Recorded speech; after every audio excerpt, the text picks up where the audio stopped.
Assalamualaikum warahmatullahi wabarakatuh. Alhamdulillahirrabbilalamin. Pada kesempatan ini, kita masih diberikan kesehatan oleh Allah SWT. Sebelumnya, saya berterima kasih kepada Bapak dosen M. Fatun Natur MAG selaku dosen pembimbing mata kuliah Ilmu Pengetahuan Islam karena telah memberikan kesempatan kepada kelompok kami untuk memaparkan materi presentasi yang berjudul Pandangan Islam Terhadap Manusia. Materi pertama yaitu pengertian manusia. Secara filosofis, memandang manusia berarti berpikir secara totalitas tentang diri manusia itu sendiri. Struktur eksistensinya, hakikat atau esensialnya, pengetahuan dan perbuatannya, tujuan hidupnya, dan segi-segi lain yang mendukung sehingga tampak jelas wujud dan sebenarnya. Manusia adalah makhluk yang sangat menarik. Oleh karena itu, telah menjadi sasaran studi sejak dahulu, kini, dan kemudian hari. Hampir semua lembaga pendidikan mengkaji manusia, karya, dan dampak karyanya terhadap dirinya sendiri, masyarakat, dan lingkungan hidupnya. Pada ahli telah mengkaji manusia menurut bidang studinya masing-masing.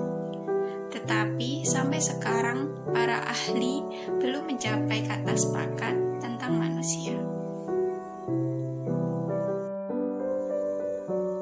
Dan ini terbukti dari banyaknya penamanan manusia, misalnya Homo sapiens, Homo economicus, dan ada yang kadangkala disebut economical, animal, dan sebagainya. 1. Asal kejadian manusia.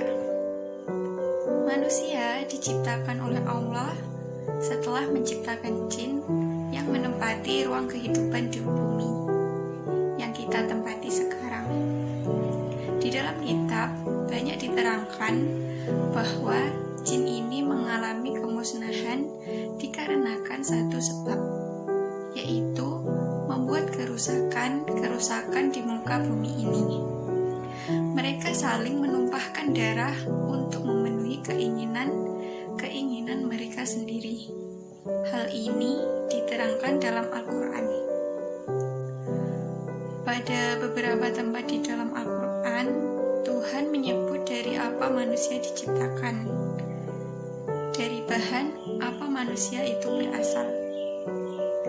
Di dalam surat Al-An'am ayat 2 yang berbunyi dan yang artinya, Dialah yang menciptakan kamu dari tanah. Sesudah itu ditentukan ajal atau kematianmu. Dan ada lagi sesuatu ajal yang ada pada sisinya, yang dia sendirilah mengetahuinya. Kemudian kamu masih ragu-ragu atau tentang berbagi itu. Pada ayat di atas, Allah menyatakan bahwa manusia diciptakan dari tanah. Yang di tempat lain, Allah menyebutkan bahwa Ia menciptakan manusia dari lampu atau tanah hitam yang diberi bentuk seperti dijelaskan dalam Al-Quran surat Al-Hijr ayat 26 yang artinya, dan sesungguhnya kami telah menciptakan manusia atau Adam dari tanah liat kering yang berasal dari lumpur hitam yang diberi bentuk. Ada juga di dalam surat Ar-Rahman ayat 14 Allah menyatakan bahwa Dia menciptakan manusia dari tanah kering seperti tembikar, yang artinya Dia menciptakan manusia dari tanah kering seperti tembikar. Dari ungkapan Al-Quran itu jelas bahwa manusia berasal dari zat yang sama atau dari tanah, dari jenis yang satu. selain berasal dari tanah, Al-Quran juga mengatakan dalam beberapa ayatnya bahwa manusia berasal dari air, seperti yang dijelaskan pada surat Al-Furqan ayat 54, yang artinya, dan Dia pula yang menciptakan manusia dari air, lalu Dia jadikan manusia itu mempunyai keturunan dan musyawarah dan adalah Tuhanmu Maha Kuasa. Dalam ayat lain, Allah menyebutkan bahwa air yang berasal dari manusia itu adalah air hina atau mani yang terpancar dari antara tulang sulbi, pinggang, dan tulang dada. Seperti dijelaskan dalam surat At-Tasrik ayat 6-7, yang artinya Dia menciptakan dari air yang dipancarkan, yang keluar di antara tulang sulbi laki-laki dan tulang dada perempuan.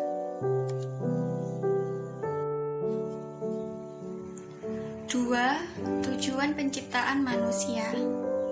Manusia diciptakan oleh Allah hanya satu misi, yaitu patuh menjalankan perintahnya dan menjauhi larangannya.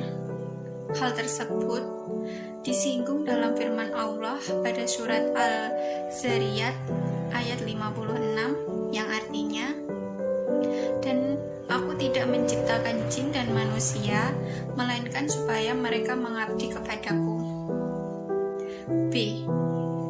Pandangan Islam terhadap manusia.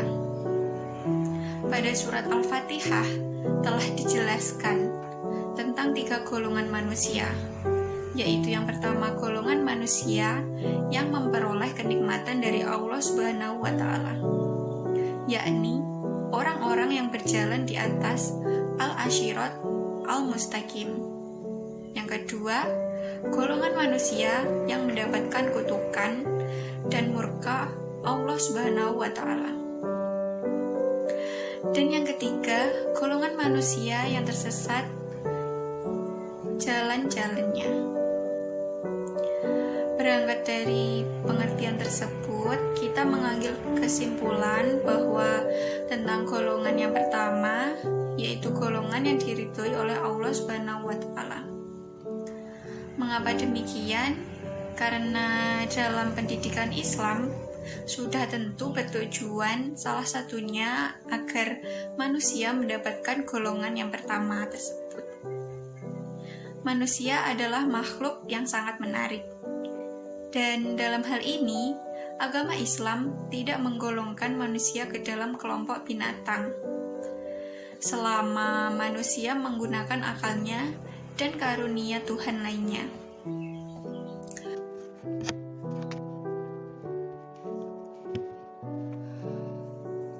Materi selanjutnya yaitu fungsi penciptaan manusia dalam alam semesta. 1. Manusia sebagai khalifah di muka bumi. 2. Pengabdi Allah. 1. Manusia sebagai khalifah di muka bumi. Al-Quran menegaskan bahwa manusia diciptakan Allah sebagai pengemban amanah.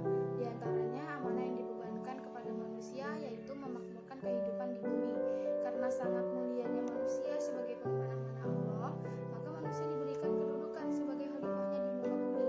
Sebagai khalifah di muka bumi berarti manusia mengembangkan tugas untuk menolong agama Allah dalam merealisasikan dan sekaligus menjadi saksi dan bukti atas kekuasaan Allah di alam jagat raya ini. Yang kedua yaitu pengabdi Allah. Konsep ab mengacu kepada tugas-tugas individual manusia sebagai hamba Allah. Tugas ini diwujudkan dalam bentuk pengabdian ritual kepada Allah Subhanahu wa Ta'ala. Hal ini ditegaskan oleh Allah dalam firman-Nya, surat Al-Zariyat ayat 51. Artinya, dan aku menciptakan jin dan manusia melainkan supaya mereka menyembahku. Secara luas, konsep ab sebenarnya meliputi seluruh aktivitas manusia dalam kehidupannya. Islam menggariskan bahwa seluruh aktivitas seorang hamba selama ia hidup